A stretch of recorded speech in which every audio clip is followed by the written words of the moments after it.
Bueno, muy bien, ahí terminamos el bloque anterior escuchando a Yamandu Orsi, el discurso que dio tras ganar la elección el pasado domingo, que además tuvo un agregado muy particular, que fue la lluvia, mejor dicho, la lluvia.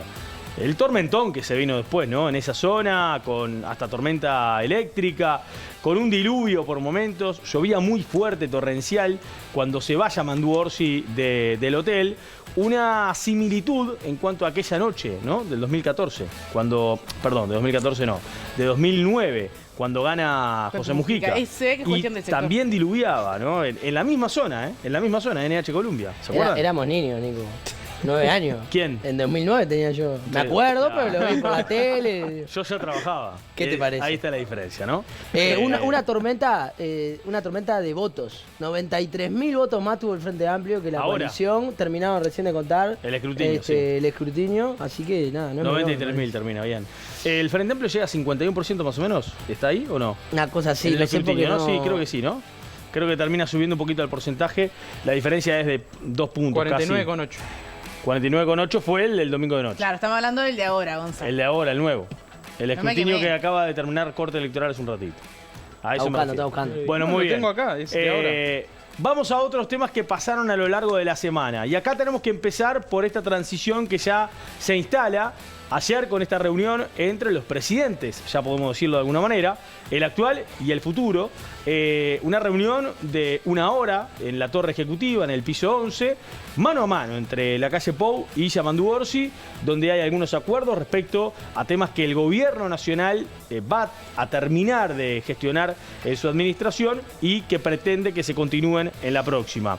Eso por el lado de la calle Pou. Después ya Yamandu Orsi, obviamente, una conferencia de prensa en donde tiene que empezar a hablar de su gabinete. Hay una danza de nombres impresionante, hay varias listas que funcionan allí, que andan circulando en lo extraoficial. Hay muchos nombres para muchos ministerios, algunos que me los dan ya como confirmados, pero todavía Orsi no los ha confirmado. Y de hecho ayer lo que dice Orsi es que cuando los anuncie, esto no va a pasar de 15 a 20 días más, a lo sumo reventando, va a ser todo en una sola oportunidad o a lo sumo en 2 tandas. Cuando se termine de anunciar todo el gabinete, obviamente no puede demorar mucho en anunciar quiénes van a estar a cargo de cada ministerio, porque también eso forma parte de esta transición. Recuerden que el día anterior a la reunión entre Orsi y la calle Pou, el presidente de la República citó al Consejo de Ministros. Por lo tanto, allí la orden es, bueno, este es el camino, por aquí vamos a ir y esto es lo que vamos a hacer con quienes estén a cargo.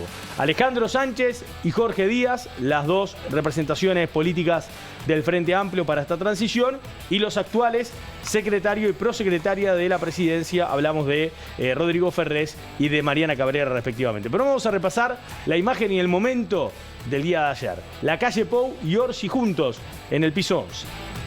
Comenzó la transición y el presidente electo Yamandu Orsi se reunió con el presidente de la República, Luis Lacalle Pou. Tras el encuentro, Orsi brindó una conferencia de prensa y se refirió, entre otros temas, a los próximos compromisos que tiene por delante. El día de hoy empezamos este proceso de transición en una reunión que la primera que hacemos es directamente el presidente en ejercicio y el presidente electo. Acordamos algunas cosas que son obvias y necesarias para un proceso de transición. Las puertas están bien abiertas como para trabajar de manera tranquila, con todo sobre la mesa, con los materiales preparados y ya con las condiciones dadas como para poner los equipos a trabajar en la cancha. Este viernes, el mandatario electo viajará a Brasilia para reunirse con Luis Ignacio Lula da Silva y se trata del primer encuentro bilateral de Orsi. También temas referidos a Mercosur y algunos compromisos. Aclaro y explicito algo que creo que ya se sabe, que el propio presidente la misma noche de la elección me convocó para que lo acompañara para el día 6 a la cumbre, que será acá. Por lo tanto, ponernos por dentro de las cosas que están pendientes, y ahí hay algunas que tienen que ver con Brasil. Ya hay un tema bien concreto para hablar con nuestros hermanos del Brasil. Por otra parte, se refirió a la eventual participación de la oposición en su gabinete de gobierno. Vamos a seguir con la misma línea, en los entes, en servicios, en los cargos de contralor, por supuesto, como siempre. No lo tengo pensado para el gabinete. Además, la protección de la producción granjera fue otro de los enfoques de su oratoria. Si hay actividad en este país productiva que hay que proteger, si hay vocación o una parte en mi conducción de carácter proteccionista, tiene que ser para la granja.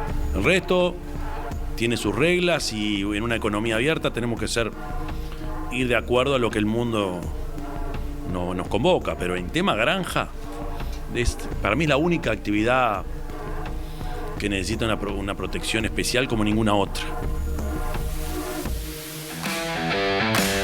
Bueno, lo primero de lo que dijo Orsi en la conferencia y esta imagen con la calle Pou, ¿qué te parece? Me parece que... Pará, estaba en otra, Agustina, ¿no? No, si ustedes estuvieran atentos a lo que pasa cuando en realidad hay un tape al aire o estamos en tanda y que se entran a decir cosas de un lado del otro como si estuviéramos en vivo, ¿no? En fin. No, estábamos hablando de Cucalay, perdón. Vuelvo a Yamandu Orsi. Creo que lo decíamos igual, también parte de lo que hablábamos fuera del aire es que hay otra imagen de Yamandu. Creo que este alentón de haber tenido tanto respaldo popular, sin dudas te da como otra postura para enfrentarte a algunas situaciones. Ya lo vemos en conferencia de prensa. También saludar que no sé si en todos los países pasa que Presidencia te presta el canal, la conferencia se dio por el canal de prensa, por comunicación de Presidencia, se dio la sala de conferencia de prensa. Entonces, como celebrar eso también, pero vemos un Yamandu Orsi que presidente. Bien, Gonzalo. Tal cual, estamos viendo la transición y la altura que tiene la fórmula elegida recientemente. Carolina hoy estuvo en el Palacio, Yamandu estuvo en Presidencia, justo ese día estaba en la Junta Departamental y me arrimé hasta ahí, lo vi entrar a Yamandu. Si bien tiene mucha gente se le arrimó a saludarlo. Efectivamente. Si bien tiene esa investidura presidencial, no pierde la humildad y la cercanía que tiene con la gente. Estuvo conversando ahí, de hecho, un vecino se ofreció para acompañarlo en el gobierno. Así que nada, fuertemente contentos, alegres, y creo que estamos viendo un Yamandu que ojalá pueda liderar este país. ¿Qué pasó? ¿Cómo? ¿Le sorprendería que no esté con la gente? No, para nada. La calle Pou lo hizo a los 5 años. No veo por qué te sorprendes porque salude gente el presidente electo. Me sorprendía, no me sorprende. No, así como algo positivo, debería ser así. Bueno, son todos cosas. Ustedes estuvieron aplaudiendo todos los 5 años la calidez del actual presidente. Yo voy a aplaudir al presidente mientras haga las cosas bien. Muy bien. Yo no lo voy a aplaudir cuando pasen cosas como la que pasaban en este gobierno, con Marcel, con Astesiano, con los ministerios. Yo no aplaudí a Entonces, nadie. nada. Bueno, hay archivo. Bien, ya sabe que van a pasar. Está bueno. Perfecto. Me quiero detener en dos cosas. La primera son por qué para cada uno de ellos, en este caso, ganó el Frente Amplio o perdió el oficialismo, ¿no? O perdió la coalición.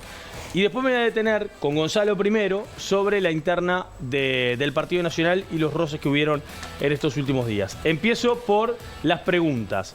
Voy con Darío, que no habló en este caso. ¿Por qué ganó el Frente Amplio? ¿Por qué perdió la coalición para vos? Bueno, desde mi punto de vista fue un buen gobierno y me parece que eso es lo primero que como coalicionistas, y está bueno que los uruguayos también reconozcan, no fue un mal gobierno para nada. Yo creo que en lineamientos generales está más que aprobado, pero claramente lo que hicimos no fue suficiente como para que vuelvan a renovarnos la confianza. Yo rápidamente, la estabilidad económica después de una crisis, el dólar bajo, nos permitió viajar a algunos, comprar bienes de consumo, la creación del Ministerio de Ambiente, varias políticas ambientales, un montón de cosas se hicieron bien, pero claramente los errores fueron más grandes o primaron más a la hora del voto para las personas que esas cosas buenas que hicimos. Yo creo que las irregularidades que hubo en Torre Ejecutiva y algunas de las carteras es lo que finalmente la gente termina condenando. Gonzalo ha sido muy duro con eso, yo también. La realidad es que no nos representa ese tipo de accionar político, creo que a las nuevas camadas que estamos laburando en esto, y la gente ahí se dio cuenta. Y el otro tema que capaz que la gente se vio un poco decepcionada fue que nosotros prometimos hacernos cargo de la seguridad, y creo que en varios aspectos logramos ese objetivo, pero en el tema homicidios ha sido un tema que no pudimos realmente mejorarlo. No creo que esté peor, pero sí es claro que en la sociedad se ve ese dejo de violencia que antes no existía, y los homicidios capaz que no son más, pero tienen ese talante violento que realmente impacta a la gente y creo que después termina afectando en el voto. ¿Por qué para vos ganó el Frente Amplio, Agustina, y perdió la coalición? Yo creo que primero un consejo para los dos, y desde la experiencia, el primer paso para la autocrítica no es decir fue un buen gobierno, pero bueno, igual la gente no me votó. Claramente no fue un buen gobierno, si no la gente los hubiera vuelto a elegir. Pero eso pasa, creo, en el primer shock de haber perdido el gobierno. Vos crees que hiciste todo bien, si no, no lo hubieras hecho. Uno siempre hace lo que considera mejor para todos y para todas, y impacta un poco, capaz que la gente no te elija, pero claramente un buen gobierno no fue. Capaz que sí, la gente no come Ministerio de Ambiente, que yo sepa, y el 5% más pobre de este país vive peor que en es el que vive mejor que en 2019, y da la casualidad que es el 5% más rico. El otro 95% vive peor que en 2019, y eso se ve y no se soluciona con políticas ambientales, ni con más ruta, ni con que yo haya podido viajar, y eso me lo permitió este gobierno. Pero con estabilidad económica creo que hay que sí, mirar Agustina, un poco más allá de nuestros propios ombligos y de nuestros intereses y de dónde terminan los intereses personales, para lograr ver que el 95% de los hogares declara que vive peor que en 2019. Eso en cuanto a por qué el gobierno perdió el gobierno, justamente, además sin contar todos los casos de corrupción que pensaron que la gente se iba a olvidar. Después hubo un gran mérito, sin duda, del Frente Amplio, que el día 2, en 2019, cuando perdió, el 25 de noviembre, se puso a hacer una autocrítica. También le costó hacerla, como a cualquier partido. Nunca es lindo criticarse a uno mismo, pero creo que el Frente Amplio te escucha. El programa que salió enseguida de la derrota fue un pilar fundamental para esta victoria, porque nos permitió juntarnos con gente que no nos votaba, porque la idea era esa, ir a juntarnos a lugares con gente que no había votado el Frente Amplio y decirle: señor, ¿usted por qué piensa que el Frente Amplio perdió el gobierno? Y a partir de ahí construir un programa de gobierno entre los y las militantes, no construirlo entre dirigentes. Creo que eso también es un punto fundamental que hizo. ¿Hubo una que clave en el interior la gente ahí? Votara ¿En ese aspecto? al Frente Amplio, y sin dudas que sí, porque el Frente Amplio creció en todos los departamentos del interior. El apoyo de Yamandu Orsi, en particular en pueblos en donde nunca había ganado el Frente Amplio, también se vio muy fuerte, y eso tiene que ver con la escucha y con la cercanía que manejó el candidato. Para vos, Gonzalo, ¿por qué pasó este resultado? Bueno, en realidad porque el Frente Amplio tuvo una muy buena campaña. Lo decía Agustín hace mucho tiempo, Yamandu Orsi recorrió el país y estuvo en los lugares más pequeños, además de que la comunicación del Frente Amplio es importante, y la maquinaria del MPP ayudó mucho a la victoria. Además de octubre, es un espejo de lo que puede pasar en noviembre. La gobernabilidad también tiene su juego a la hora de que la persona quiere elegir estabilidad, y quizá la gobernabilidad que le daba a la mayoría en el Senado era importante para eso. Por este lado, yo voy a decir, lo voy a seguir diciendo, para mí este fue un buen gobierno que le deja unos números muy buenos a la próxima administración del Frente Amplio. Lo que hubo fue una campaña errática y con algunas improvisaciones. ¿Cuál, por ejemplo? La fórmula no estuvo en este último mes haciendo actos en el interior. Por ejemplo, se dedicaron los senadores a hacer conferencias de prensa en clubes con 50, 60 personas. O sea, parece que esa no era la campaña del interior. En Montevideo, por ejemplo, hicimos actos en todos los municipios, se desplegó la estructura por toda la capital. ¿Se subestimó el interior para vos? Y se subestimó el arraigo al voto duro, pensando que por el hecho de que ya votaron en 2019 también lo iban a hacer, y en octubre también lo iban a hacer ahora en el balotaje, y no fue así. Y eso creo que hay que hacer una autocrítica de cómo se maneja la dirigencia y el rol que tiene los políticos en esto, ¿no? En la derrota y en la mala comunicación de lo que fue. Porque una cosa es un buen gobierno, otra cosa es una mala campaña. Es muy importante lo que decís, porque hay como una concepción de que el Frente Amplio ya sabe que gana en Montevideo Canelones, seguro, y después tiene que ir a buscar votos afuera. Y hay como una concepción de que el Partido Nacional, la coalición, los restos de los partidos son fuertes en muchos lugares del interior, tal vez no tanto en Montevideo Canelones, y ahí es donde tienen que ir a buscar ese voto. Es muy importante lo que decís, porque esta concepción de diferencias de votantes está instalada hace muchos años ya en el país, y este escenario de alguna forma, viendo los resultados, ¿no? Revierte eso lentamente. Porque el Frente Amplio ganó en 12 departamentos en octubre, y ahora ganó otros departamentos que normalmente no ganaba. Y por ejemplo, Salto, íbamos a hacer un acto de cierre y no se hizo al final. Se decidió en Canelones, íbamos es verdad, a hacer un iba a acto haber 3 actos de cierre del no Partido se hicieron Nacional. ninguno de los dos. y en Salto perdimos, ¿no? O sea, en Paysandú perdimos, en el litoral, que también se vio muy afectado por la economía, porque la gente vota con el bolsillo Sí. también, en los lugares en donde fue más afectado la crisis cambiaria y la pandemia y Estamos y hablando demás. de departamentos que en algún momento el Frente Amplio ganó la intendencia, además. Sí, Paysandú ganó Río la Negro, intendencia, Paysandú, Río Negro, Salto. Salto. De hecho, Salto está actualmente. Y bueno, también en donde hay mayor población y donde están los centros más poblados, generalmente gana el Frente Amplio también. En algunas capitales, en Fray Bentos ganó el Frente Amplio. No, si miramos del departamento de Río Negro, no, pero en Claro. la capital Sí, ganó sí. el Frente Amplio. Entonces ahí se perdieron votos en Rivera, que Rivera es un bastión del Partido Colorado y de la coalición republicana. Se disminuyó la votación ahí. Y un dato no menor, que mirando los números, el Frente Amplio en Canelones y Montevideo aumentó la votación considerablemente. Amplió la diferencia. Pero la coalición republicana casi que no perdió votos. Es decir, las personas que votaron solo el sí de la papeleta del sí a la seguridad social en octubre, votaron a Yamandú Orsi. No votaron en octubre al Frente Amplio, pero votaron a Yamandú Orsi Exacto. en noviembre. Y eso también amplía la diferencia y muestra los números de ahora. Ya voy con Gonzalo para hacerle esta pregunta, pero me quedo con el otro Gonzalo un segundito más. Vos decías recién que hay un error en el concepto de cómo se terminó de diagramar la segunda parte de la campaña, porque era después de octubre y de cara al balotaje. ¿Termina pagando también de alguna forma el resultado final, los platos rotos, la fórmula del Partido Nacional? La elección de Valeria Ripoll, ¿qué tanto llevó de alguna manera a este resultado para vos? Bueno, ya el hecho de que el 27 de junio, cuando fue nombrada Valeria Ripoll, y eso fue 30 de junio. El 30 de junio, perdón, fue un velorio, ¿no? O sea, fue un shock para todo el Partido Nacional la designación, y lo digo porque lo vimos todos en ese momento. Yo no estoy en contra de Valeria Ripoll. Valeria Ripoll me pareció que se puso la campaña al hombro, salió a donde tenía que ir, fue a los barrios en Montevideo, en Canelones, en el interior. Un día antes, el jueves, estaba en un barrio de Fray Bentos dando la batalla. O sea, se puso la campaña al hombro y lo ha hecho muy bien. Pero quizá no fue y dijimos, vamos a ver si lo de Valeria Ripoll funciona o no con los resultados. Y en los resultados nos damos cuenta que el Partido Nacional le cuesta votar a alguien de afuera, ¿no? Y creo que quizá fue una gran apuesta que terminó no dando los resultados que queríamos. Y que pudo haber llevado a la fuga de votos. A tal punto que pudo haber llevado, o que digan, yo no voy a votar algo que viene del Frente Amplio, porque mucha gente lo decía, yo no voy a votar a la fórmula con una persona que estuvo en el Frente Amplio hace 2 años. Bueno, quizá pensamos que podíamos acercarnos al centro, mostrar que somos una socialdemocracia fuerte, y eso capaz que no cuajó en el electorado. Y hay que verlo, ¿no? Hay que analizarlo y hay que ver por qué en el último tramo de la campaña el lema era el próximo presidente. Solo eso. Claro. Hay un dato importante de lo que dijo recién Gonzalo, y ahora voy a vos. velorio? No, lo de Rivera. Yo estuve hablando con algunos dirigentes del Frente Amplio el viernes. El jueves, Yamandú Orsi, último día de la veda, dedicó el día a ir a Rivera.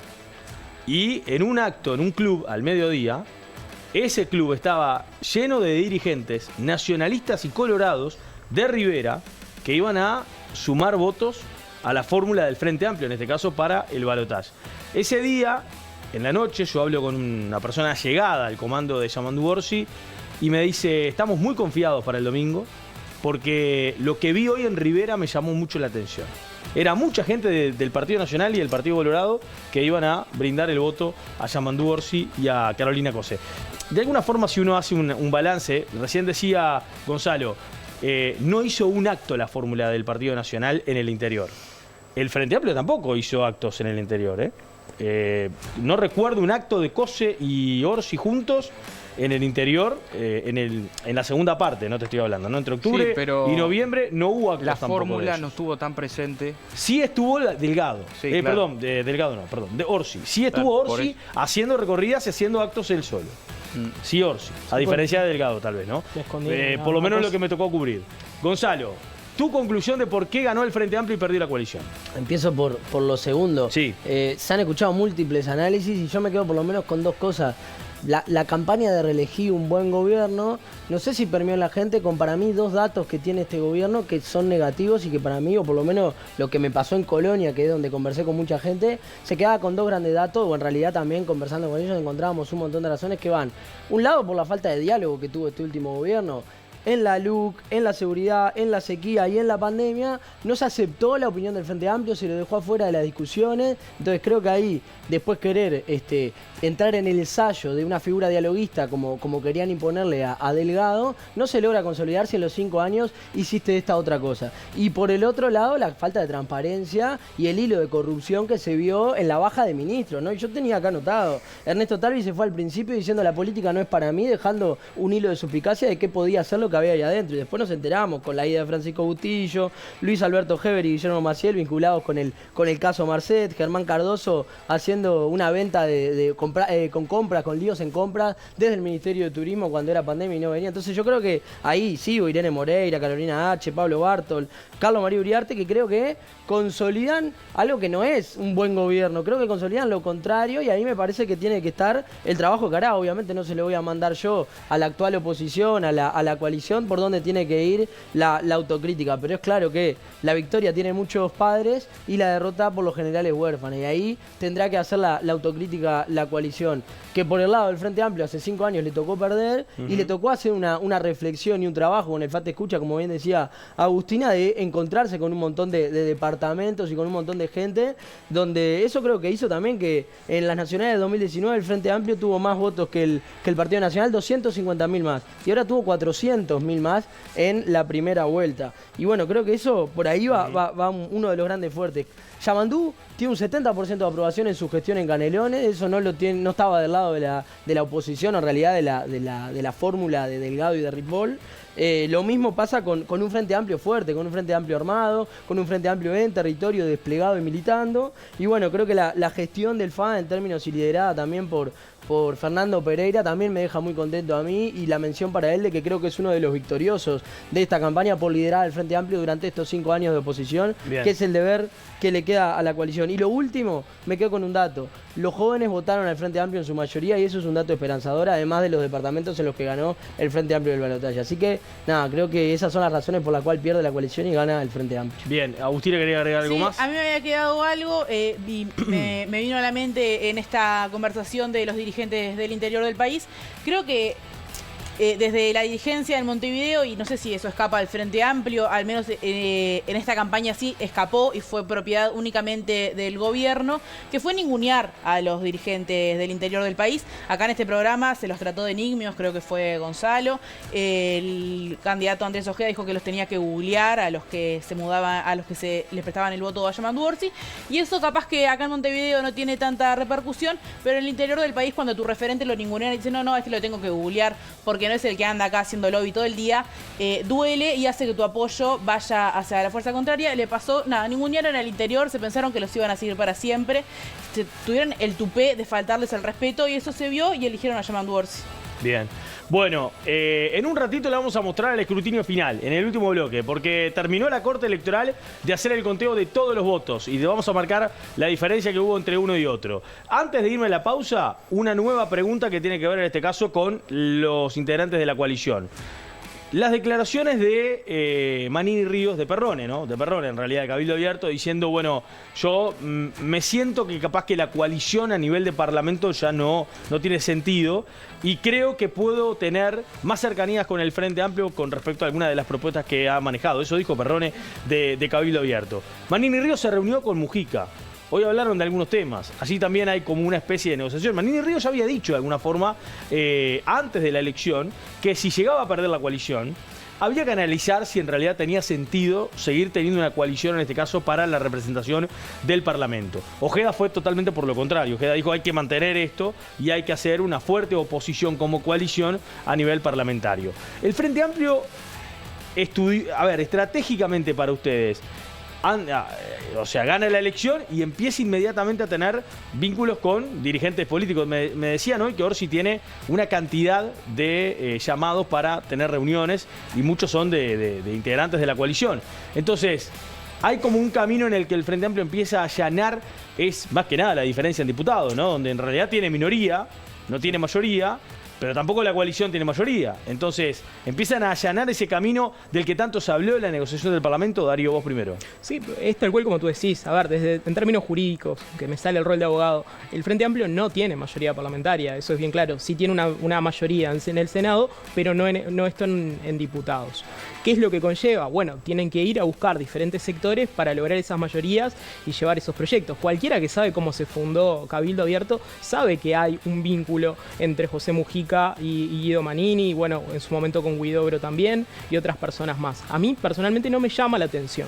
Lo que sí creo es que Manini desde un principio ha puesto como a la oposición, no, a la coalición, mejor dicho, tirando la rueda, tirando la piola a ver hasta dónde iban, y yo creo que en este momento es entendible que quiera separarse para marcar perfil en la coalición, y más teniendo en cuenta la pésima votación que hizo. Gonzalo. Bueno, el hecho de no tener mayorías parlamentarias hace que vaya a tener que dialogar con la oposición para poder sacar las principales leyes, como el presupuesto nacional. O sea, Salle no le va a dar los 2 votos de Salle, no sabemos si van a ser condescendientes con todo lo que Yamandu Orsi proponga en el Parlamento. Por las declaraciones públicas de Salle no parece. Por eso, por lo tanto va a tener que negociar con Cabildo Abierto, que es un socio, ya sabemos, más errático, porque lo vimos en el gobierno, en este actual gobierno, que votó cosas con el Frente, entonces ahí podría tener un nicho, y justo son 2 diputados los que tiene Cabildo Abierto. También el Partido Colorado podría ser, o el del Partido Nacional, puede ser lo mismo. Pero ahora, a mí me gustaría hablar de aquellas promesas que Orsi tiene para este gobierno, ¿no? Y que ya lo dijo. O sea, sabrá cumplir en áreas como la seguridad social, que dijo que iba a bajar a 60 años la edad de jubilación, o revisar las AFAPs, o revisar... Ahí está planteado el diálogo nacional, ¿no? Exacto, seguro el diálogo nacional. Hará un diálogo nacional, contratará 2.000 efectivos policiales el 1 de marzo, que no puede porque lo tiene que esperar al año siguiente por tema presupuestal. Creará el Ministerio de Justicia, que también lo prometieron las bases del Frente Amplio. Bueno, son todas cosas que se dan. Creará 90.000 puestos de trabajo en el quinquenio para jóvenes, como dijo. Veremos si tiene esas propuestas. Me mataste. Por ahora, como verán, soy divina, no adivina, así que nos vemos en 2030 y te chequeo toda la información. Que ¿cómo querés que la tenga ahora? No, ¿qué pensará? Bueno, pará que tengo que hacer la pausa. Pero ¿qué pensarán los electores del Frente Amplio de que estén hablando de liberar presos de Domingo Arena, no? Bueno. Militares estuvo Darío también en la reunión entre Manini y Mujica. No, pero se no declarado. Estuvo la prensa. Estuvo la prensa. Lo que se comenta es eso. ¿Qué nivel? Vamos a ir a la Ni pausa. yo accedo a esos lugares de poder. Pausa, última pausa, y ya venimos con los resultados del escrutinio. Dale. Bueno, minutos finales de tarjeta roja. Nos vamos a ir con esto. Miren esta placa que tenemos para mostrarles a ustedes. Se terminó el escrutinio final. Los 7.234 circuitos de todo el país. Hubo solamente 4 circuitos con observaciones. Vean este dato, ¿no? Acá arriba. No van a poder leerlo bien claramente, pero bueno, 2.727.120 uruguayos habilitados. Y votaron 2.332.370 a las fórmulas. Esto termina con una diferencia de 3,9 puntos entre las 2 fórmulas y con 1.212.833 uruguayos votando a Yamandu Orsi, 1.119.537 uruguayos votando a Álvaro Delgado. Hubo 39.542 votos en blanco, 64.654 anulados, 214 que fueron observados rechazados, y el total entonces de los emitidos, les había dicho hoy 2.732.000, fueron 2.436.780, lo que termina marcando que hubo arriba, un poquito arriba del 80% de los habilitados a votar, los que lo terminaron haciendo. 49,8 el porcentaje del Frente Amplio, 45,9 el porcentaje final que termina el Partido Nacional, la coalición republicana. La diferencia entonces cómo está planteada, por encima, levemente por encima de lo que ya manejaban sobre las 7 de la tarde en la interna del Frente Amplio allá en el Hotel NH Columbia en esa tardecita del domingo. Nos vamos, gracias Agustina. Yo te iba a hacer un comentario de la Coca-Cola, pero lo dejamos para otro programa si querés, porque estaban hablando de la Coca Light. Gonzalo, gracias por venir. Gracias Gonzalo, vos también. Gracias Darío. Muchas gracias a ustedes por estar. Sos bienvenido la próxima. Gracias. Volvemos el jueves que viene. Vamos a seguir analizando resultados, lo que siga pasando, definiciones, nuevos nombres del gabinete de Orsi que se esperan próximamente, y también el escenario para mayo, porque esto ya sigue. El acto eleccionario termina en mayo. Ya venimos el jueves que viene. Chau, que pasen bien.